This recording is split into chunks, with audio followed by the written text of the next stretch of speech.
Dentro do universo de Ordem Paranormal, sempre existiram coisas que claramente eram importantes, mas ficavam ali no fundo da história, sendo citadas de vez em quando, mas nunca sendo exatamente o tema central.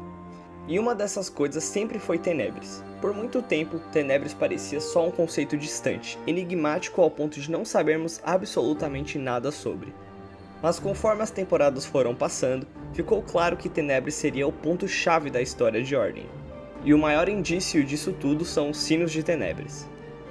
Tenebres é descrita como o lugar onde todos podem ser um só. Durante Ordem Paranormal Calamidade, Tenebres é citada várias vezes, mas nunca explicada de forma direta. A gente sabe que ela existe, sabe que ela é importante, mas nunca é dito exatamente o que ela é. Ela é chamada de Cidade Impossível, e segundo as poucas informações que temos, Tenebres possui 6 sinos, todos alocados em torres. E também é dito que Tenebres é a manifestação primordial da própria realidade. Só o nome já entrega que tem algo errado aí. A palavra Tenebres, em latim, pode significar trevas, escuridão, ignorância e ocultação. E de acordo com o Diário de Deus, Tenebres possui algo ainda mais assustador. Ela pode transferir ou destruir o controle das correntes da realidade. Ou seja, Tenebres não é só um lugar, ela mexe nas regras que mantêm tudo existindo. Existe uma frase que basicamente explica tudo sobre os sinos. Os sinos representam a união impossível daquilo que se repele. Os 6 sinos de Tenebres. Cada sino está ligado à fusão de 2 elementos que teoricamente não deveriam coexistir. É daí que surgem os novos elementos do outro lado. O amigo imaginário nasce da união impossível do sangue e morte. O estrangeiro nasce da união impossível de energia e conhecimento. E no Hexatombe surge o elemento de intenção, vindo da união impossível de sangue e conhecimento. Os sinos não criam só criaturas, elas criam novas regras. E sempre que um sino aparece, uma coisa é certa: o badalar dele causa um efeito paranormal absurdo. Só que cada sino faz isso de um jeito completamente diferente. O sino de Típora foi encontrado na ilha de Típora, um lugar que já tinha uma relação antiga com o paranormal. Muito antes da chegada da Ordem, os nativos da ilha já conheciam o sino. Eles mantinham escondida numa porta com o símbolo de Tenebres e uma substância estranha parecida com tinta. Quando o sino ecoava, essa tinta se manifestava, e ela não causava dor, ela causava vício, euforia, sentimentos intensos demais para serem ignorados. A tinta, na verdade, é uma mistura dos elementos de sangue e morte, a união de 2 elementos que se repelem, mas o sino os uniu. O sino foi encontrado em uma passagem abaixo da mansão dos Moretti, por Arthur Severo, mas ele já estava danificado. No local restava apenas uma pintura representando a sua torre. Arthur tocou no quadro e mergulhou na visão onde ele via a torre com o sino.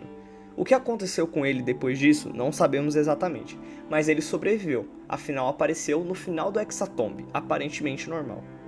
Já em Sinais do Outro Lado, conhecemos o sino de Varminho pela sede da TV Varminho. Esse sino estava ligado às entidades conhecidas como alheios e os chamados sinais.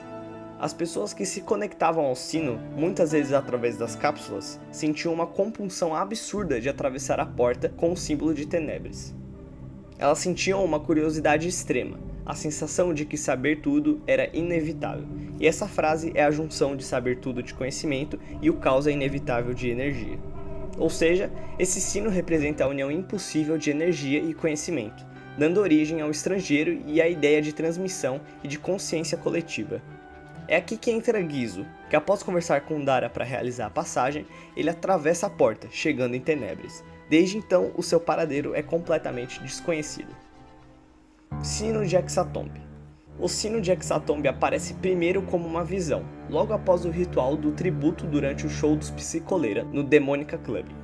No começo, ele não é visto fisicamente, apenas sentido pelos personagens. Mas conforme os sacrifícios começam a acontecer, o sino começa a se manifestar de verdade, sempre acompanhado do céu vermelho e do som ensurdecedor do seu badalar. O sino físico é encontrado no centro de ruínas de uma civilização milenar, construída com os mesmos tijolos vermelhos à coroa de espinhos, com murais adorando seu sino. Toda vez que um sacrifício acontece, todos os envolvidos são preenchidos pela intenção daquele ato. E isso é exatamente a junção dos elementos sangue e conhecimento, dando origem ao elemento de intenção. E a junção deles fica clara na frase: um sentimento primal como a fome, mas racionalizada. Sentimento primal e fome são sangue, mas racionalizado é conhecimento. Os sinos restantes. Até agora, apenas 3 dos 6 sinos apareceram diretamente na história. Mas ainda existem 3 sinos que não foram apresentados. As uniões impossíveis que ainda não vimos são conhecimento e morte, energia e sangue, morte e energia. Cada uma dessas combinações tem potencial para criar elementos ainda mais instáveis do que tudo que já apareceu. E o mais curioso vai ser conhecimento e morte e energia e sangue.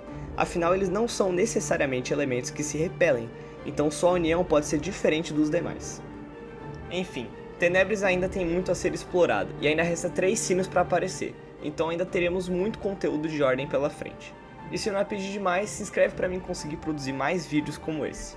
Valeu, falou e até a próxima.